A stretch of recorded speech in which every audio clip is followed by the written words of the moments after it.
Assalamualaikum pemirsa, kembali hadir bersama saya Cahya Ici dalam program Siak Sehat. Dan Siak Sehat kali ini kita akan membahas tentang penyakit kanker, dan khususnya kita akan membahas kanker yang biasa diderita oleh perempuan, yakni kanker serviks yang angkanya pada tahun ini cukup tinggi. Kita akan membahasnya bersama dokter spesialis patologi anatomi, yakni Dr. Roza Rita. Tetap bersama kami di Siak Sehat.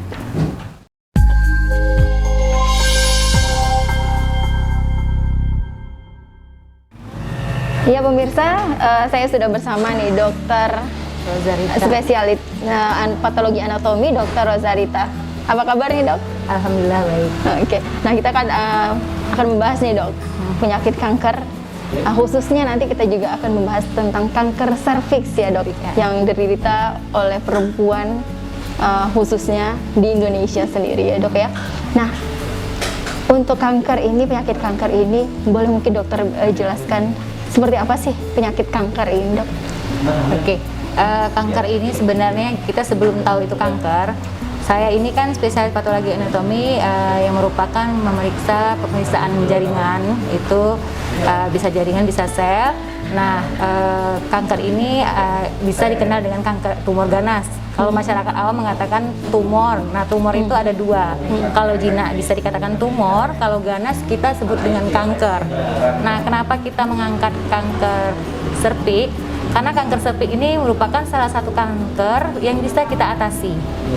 Jadi sebelum kita terkena, kita bisa mengatasi dengan pemeriksaan, yaitu yang dikenal nama dengan pap smear.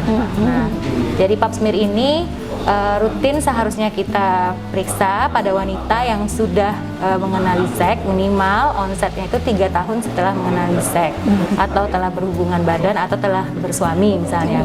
Mau dia sudah punya anak ataupun tidak, sebaiknya kita pemeriksaan pap smear itu 6 bulan 1 kali minimal, boleh 1 tahun sekali kalau memang tidak ada permasalahan pada pemeriksaan sebelumnya. Oke, berarti ada perbedaan memang dari tumor dengan kanker ini ya dok? Oh ya beda.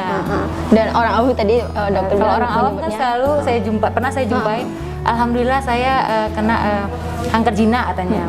Kayak namanya kanker ya sudah pasti ganas. Ya, sudah kalau pasti tumor, ganas. Kalau tumor baru bisa dikategorikan ada tumor jinak, ada tumor ganas. Nah, tumor ganas itu bisa kita kenal, lazimnya kita menyebutnya kanker. Nah, kalau kanker nggak ada yang jinak, pasti udah ganas. Oh, berarti kalau sudah terdiagnosa kanker ya itu pasti ganas. Pasti ganas. Oh, oke. Nah, dokter mungkin bisa jelaskan kita kan nih saat ini kanker serviks itu kan, kanker serviks yang banyak sekali diderita sama mayoritas memang perempuan. Nomor 3 ya dokter. Nomor 3 terbanyak dari seluruh kanker seperti payudara. Nah, pada wanita kanker terbanyak nomor 3 itu adalah kanker serviks. Oke, mungkin boleh kita tahu dulu nih dok, untuk perempuan sebenarnya kalau untuk penyakit kanker nih apa saja sih dok yang mereka bisa kena gitu kankernya? Sebenarnya salah satu yang kanker terbanyak lainnya seperti kanker payudara misalnya. Nah, kanker serviks. Nah, tadi kenapa saya bilang kenapa kita harus saya tertarik mengangkat kanker serviks ini? Karena kanker serviks ini kita bisa atasi sebenarnya. Kalau kanker payudara kan istilahnya bisa kita bilang kita nggak tahu kan, bisa loss, kita nggak tahu kita udah kanker payudara, mungkin bisa kena genetik, ya kan. Nah, tapi kalau kanker serviks, sebelum kita terkena kanker serviks, kita bisa mengatasinya itu dengan pemeriksaan rutin tadi. Karena apa? Karena setelah infeksi virus tadi, yang terbanyak kanker serviks ini disebabkan oleh infeksi virus HPV. Virus HPV itu Human Papilloma Virus. Nah, judulnya tadi kan saya bilang hubungannya kan. Nah, hubungan itu kenapa ada hubungannya? Ketika kita melakukan pap smear, kalau kita sudah atau sudah terinfeksi dengan si virus tadi, minimal kita sudah mengetahui baru kita sudah kena atau belum. Misal prekanker, namanya lesi prekanker, ada namanya lesi prekanker. Jadi dia belum kanker, tapi dia sudah hampir mau menjadi kanker. Misal displasia, displasia itu bahasa kitanya, bahasa awamnya perubahan dari sifat epitel. Epitel itu adalah anatomi dari kulit, epitel permukaan. Nah, kalau dia sudah displasia itu artinya dia sudah berubah. Apakah dia displasia ringan, sedang, berat? Nah, tergantung dari infeksi si virus tadi. Nah dok, kanker serviks ini apakah maksudnya dari mana saja sih didapatkan sehingga kita bisa terkena kanker serviks ini? Oke. Kalau secara teori kanker serviks ini yang paling terseringnya itu karena virus yang saya katakan sebelumnya. Genetik juga bisa menyumbang, itu sekitar 20-30%. Kemudian perokok juga, banyak anak juga. Makanya kalau punya anak banyak tapi dia tidak ada melakukan pemeriksaan atau sekali-sekali misalnya, atau sama sekali tidak pernah melakukan pemeriksaan pap smear. Kemudian kebersihan. Itu salah satunya, tapi memang kanker serviks ini yang paling terbanyaknya adalah 80-90% itu dikarenakan HPV virus, human papilloma virus. Itu tipe 16 dan tipe 18 kalau untuk di Indonesia. Nah dok, kan beredar nih kalau di masyarakat banyak anak itu lebih sehat, malah kalau perempuan-perempuan, ibu-ibu biasanya nih kalau banyak anak itu lebih sehat. Nah ternyata banyak anak itu bisa jadi juga kita. Bisa, jadi tergantung misalnya gini. Kalau sebenarnya kanker serviks dengan kanker payudara sendiri, memang secara teori dia agak ini ya. Kalau kanker payudara justru banyak anak bagus, karena kan payudara, selagi payudaranya disusui ya, anaknya disusui. Nah kalau kanker serviks justru banyak varietas namanya, artinya banyak anak itu justru memperburuk keadaan si porsio atau mulut rahimnya kalau jika dia tidak bersih atau misal tidak melakukan screening seperti yang tadi saya katakan pap smear misalnya. Kalau mungkin orangnya banyak anak tapi dia perhatian terhadap tubuhnya, seorang wanita itu perhatian terhadap tubuhnya, rutin melakukan pemeriksaan. Ya misalnya salah satu lagi seks bebas, misalnya lebih dari beberapa pasangan, misal apakah suaminya, apakah istrinya, selagi dia tidak dalam kategori faktor yang memperberat kanker serviks, walaupun dia banyak anak ya enggak juga, tapi salah satu penyebab dari faktor penyebab terjadinya kanker serviks ya memang jumlah anak. Oke. Dok, untuk ciri-ciri ya, penderita kanker serviks ini yang bisa kita lihat sendiri misalnya sebelum kita melakukan screening misalnya gitu kan, apa ya ciri-cirinya kita terkena kanker serviks ini? Oke. Di sini sebenarnya kita sadari dulu tanda-tanda yang perlu kita ketahui. Misal salah satunya kalau keputihan yang terlalu berlebihan, berbau busuk, misalnya tidak dalam fase menstruasi. Kalau fase menstruasi kan biasa karena peningkatan hormon, bisa aja sekresi juga meningkat, cairan itu meningkat. Nah akan tetapi dia udah nggak di dalam fase tersebut, tapi cairan itu kemaluannya banyak dan berbau busuk. Terus yang ciri khasnya lagi, misalnya setiap berhubungan intim atau berhubungan badan dengan suami berdarah. Jadi setiap koitus dia berdarah. Nah itu bisa karena polip, tetapi salah satu tanda dari CA serviks itu adalah berdarah saat koitus. Berarti kalau sudah ada ciri-ciri atau tanda-tanda seperti itu, segera kita lakukan pemeriksaan pap smear. Oke. Nah dokter, untuk dari tanda-tanda itu, usia yang terkena penyakit kanker serviks ini dari rentang usia berapa nih dok? Sebenarnya kalau secara teori dikatakan usia rata-rata mediannya itu sekitar 55 tahun. Akan tetapi ini bisa lebih cepat jika injus yang saya tadi katakan, jika dia lebih cepat misal menikah di usia 15 tahun. Ya kan? Berarti 15 tahun, kita tarik 3 tahunnya, di usia 18 dia sudah bisa terpapar sebenarnya. Makanya teorinya setelah kita dalam arti kata sudah mengenal seks, sudah melakukan seks, 3 tahun onsetnya itu kita harus melakukan pemeriksaan rutin sebenarnya teorinya. Nah jadi dari usia tersebut, kalaulah si A ini misalnya seseorang perempuan ini sudah nikah umur 15 tahun, tidak pernah melakukan pemeriksaan, terus nasibnya juga dia terkena CA serviks, kita tambahin aja 5-10 tahun dari mulai infeksi. Jadi kalau dia mulai terinfeksi 5-10 tahun, dia akan berkembang menjadi kanker serviks. Jadi tidak hanya yang berusia mungkin 40 tahun ke atas, tetapi ternyata kaum milenial juga bisa terkena seperti ini. Tapi rata-rata kebanyakan dari ini pelaporannya itu yang usia di atas rata-rata 55 tahun. Tapi tidak tertutup kemungkinan kaum milenial juga harus berhati-hati seperti itu.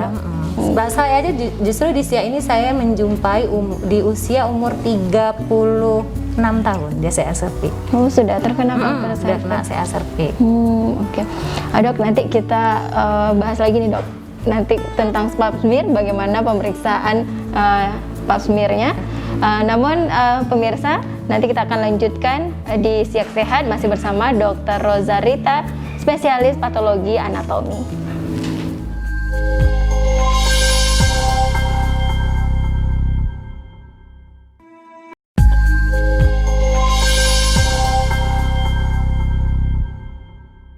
Ya pemirsa, masih di Siak Sehat bersama Dr. Rozarita, spesialis patologi anatomi. Kita tadi sudah membahas nih dok tentang kanker serviksnya ya dok ya. Nah, orang-orang yang terkena kanker serviks ini, nah bagaimana untuk memeriksakan ke rumah sakit atau ke tempat pelayanan kesehatan?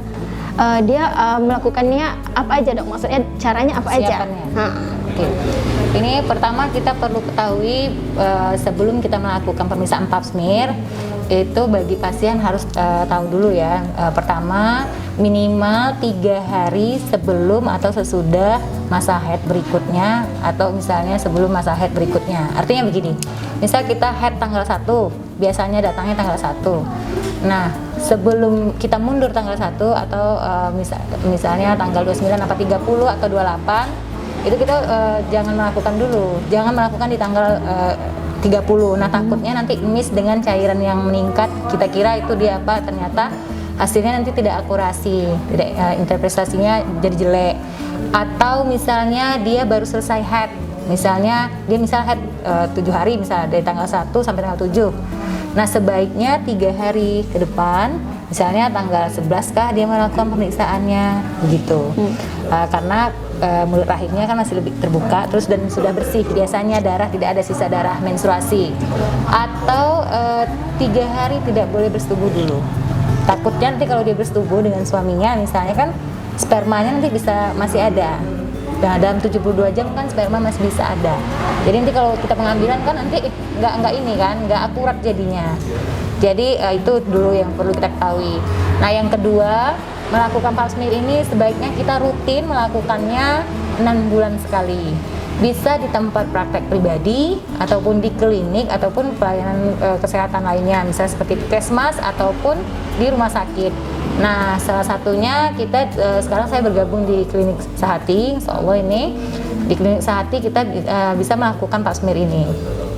Kalau mungkin bagi yang konsul ke objin juga kebetulan kita ada objinnya di sini, bidan ini kita bisa langsung melakukan pemeriksaan, atau dari objin nanti kita konsulnya ke saya.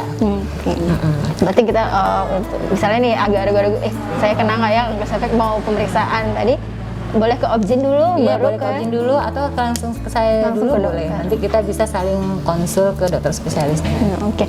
Nah dok, pemeriksaannya tuh ada jenisnya nggak sih, apa aja gitu? Cuma pap smear aja atau seperti apa? Salah satu yang kita kenal dengan HIPAA, cuman memang secara teoritis akurasi pap smear itu lebih tinggi, itu sekitar 90-95. Nah, dan itu merupakan gold standarnya untuk pemeriksaan deteksi dini lesi prekanker. Jadi artinya sudah patennya lah, pakemnya yaitu pap smear itu gitu. Walaupun HIPAA bisa juga dilakukan. Nah, dalam pemeriksaan pap smear mungkin dokter bisa dijelaskan sedikit seperti apa sih pemeriksaannya, karena kan biasanya nih perempuan-perempuan tuh agak takut juga ke mau tes pap smearnya nih atau cek pap smearnya. Seperti apa sih dok sebenarnya pemeriksaan pap smear ini? Sebenarnya pemeriksaan kalau pap smear ini ya, saya secara pribadi pun sebenarnya bukan takutnya, terlebih pada rasa malu, apalagi pada sekalipun dokter objinnya mungkin perempuan ya, apalagi kita di sini dokter objinnya laki-laki semua ya kan. Nah, sekalipun perempuan, kita terkadang kan dalam keadaan sehat nih, disuruh maaf kata membuka itu kan, membuka kemaluan dalam posisi tubuh terlentang setengah dilepaskan. Terkadang kita kalau tidak ada rasa sakit kan rasanya malu, tapi kalau rasa sakit enggak, masih bisa ditahan kok. Terus kalau cara pemeriksaannya itu kita mengambil dari istilahnya mulut rahimnya, kita mengambil sedikit aja, jadi seperti cungkil telinga tuh, jadi kita ambil aja, tapi nggak cungkil telinga ya, kayak brush namanya. Nah, brushing itu kita brush, udah kita olesin. Sebenarnya tidak ada melukai dan tidak sakit, kecuali memang dia ada lesi prekanker misalnya, atau dia lagi iritasi. Nah, makanya kita tidak boleh melakukannya saat dia menstruasi, atau pasca sedang menstruasi, atau baru selesai menstruasi, atau pasca mau menstruasi, karena kan pasti nyeri, rasa nyeri pasti lebih tinggi. Nah kalau kita dalam keadaan waktunya tepat, ya bagus, nggak masalah, nggak sakit. Cuman hanya rasa malu mungkin ya, rasa takutnya mungkin sedikit rasa malu, karena rasa takutnya kan kita juga biasanya perempuan kan cenderung lebih ngeri melahirkan sebenarnya kan ya. Jadi tapi lebih cenderung ke malu mungkin karena memang tipikal orang Indonesia kan malu. Jadi dengan malu itu biasanya kita agak repot untuk membuat pemeriksaan ini menjadi wajib sebenarnya harus dilakukan. Berarti tak perlu khawatir lagi Nggak perlu khawatir dan nggak perlu malu, karena kami pasti lupa muka pasiennya karena kan sibuk ngambil jadi lupa wajah pasien. Dan kita juga bisa menjaga kesehatan ya dok ya sebagai perempuan.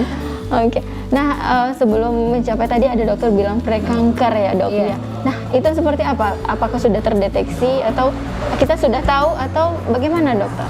Kalau kita sudah mengenali, ya seperti saya tadi katakan sebelumnya, ESI itu misalnya seperti keputihan yang hebat, tidak pada masa mens tapi dia cairannya meningkat, baunya busuk, seperti bernanah, terus atau kalau bercampur dengan suami pada saat itu suaminya berdarah.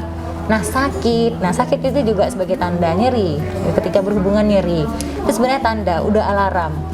Apakah dia masih lesi? Itu nanti baru kita lakukan pemeriksaan pap smear. Nah pemeriksaan pap smear itu interpretasinya itu bisa tadi ya secara garis besarnya bisa ada displasia ringan, bisa displasia berat, bisa displasia sedang. Dalam bahasa masyarakat awamnya displasia itu berubah.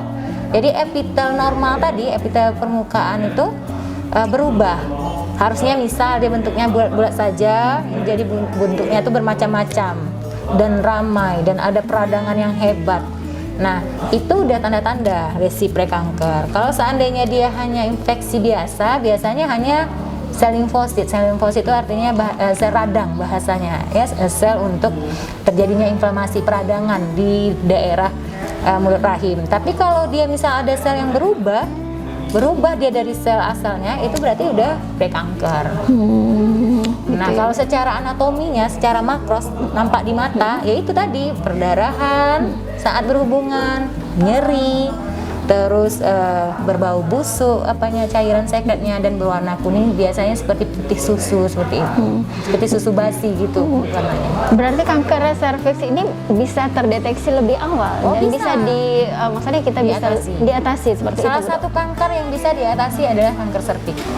Jadi bisa misalnya seandainya Mbak Ici nih ya, kita nggak tahu dapat dari mana. Selagi kita, jadi sebenarnya gini, kanker serviks jangan juga kita bermindset berpikir suaminya mungkin nakal enggak, atau si mbaknya nakal enggak, belum tentu. Bisa aja dia dari higienisnya, misalnya ada orang mungkin pakaian dalamnya nggak berganti-ganti, atau kerja dari pagi sampai pagi lagi, dia lupa, daya tahan tubuhnya menurun, kan dia ada berhubungan dengan imunokompromisnya kan. Nah bisa jadi banyak faktor, memang salah satunya yaitu seks bebas, berganti-ganti pasangan ya kan.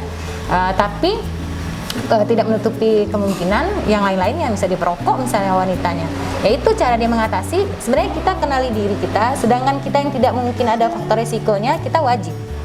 Konon kita yang punya faktor risiko, misalkan kita mengenali diri kita sendiri nih, oh aku perokok, tidak bersih misalnya, atau pasanganku nakal, misalnya kita tahu misalnya, ya udah kita sendiri. Jadi nggak perlu juga kita datang ke dokter, dok saya mau periksa pap smear karena suami saya nakal. Nggak perlu ngomong gitu sebenarnya kan, cukup kita yang tahu. Misal nih ya contoh, jadi nggak perlu malu pemeriksaan pap smear itu, karena kami sebagai seorang dokter pun mengatakan ke masyarakat, tidak semuanya kasus itu dikarenakan oleh seks bebasnya dari pasangan atau yang dari yang penyakitnya, bisa saja dari yang lain. Kayak kami yang orang medis kan terpapar nih, dia namanya virus, mbak kena misalnya dia virusnya, saya nggak bersih, pulang dari rumah ini nggak mandi atau apa, kan bisa kena.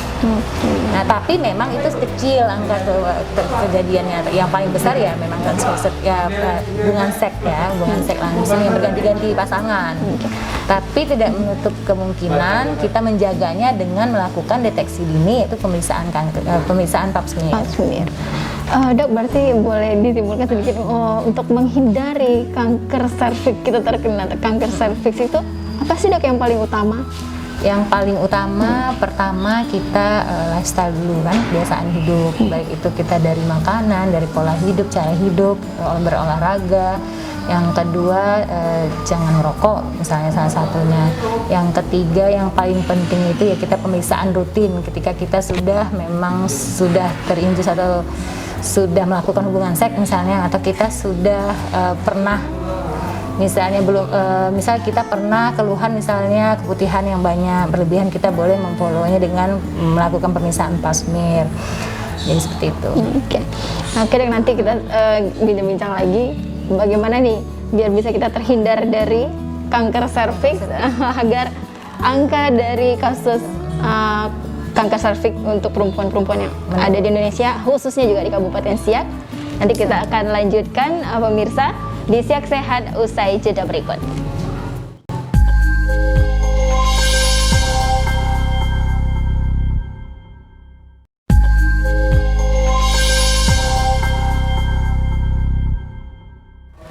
Ya pemirsa, masih di Siak Sehat bersama Dr. Rozarita, spesialis patologi anatomi. Ya dok, tadi kita sudah membahas juga tentang kanker serviks, terus bagaimana untuk pemeriksaan pap smear-nya gitu dok.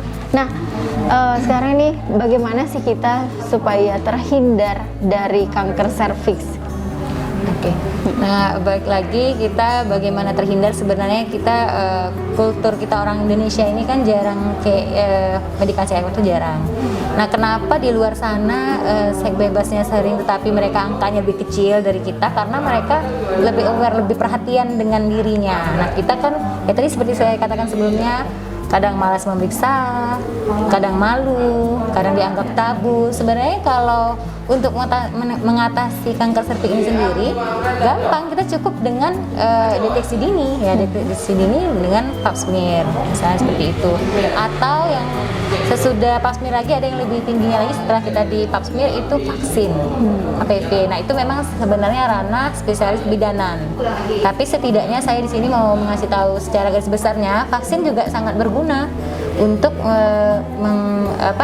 sebagai antisipasi untuk terkenanya virus human papilloma virus tadi. Jadi vaksinnya ada. Jadi makanya kanker serviks ini salah satu kanker yang sangat bisa diatasi atau diblok untuk kejadian, walaupun kita sudah terkena misalnya di stadium awal, kita bisa vaksin, atau sebelum kena kita bisa vaksin, bisa melakukan pap smear rutin. Nah, seperti itu.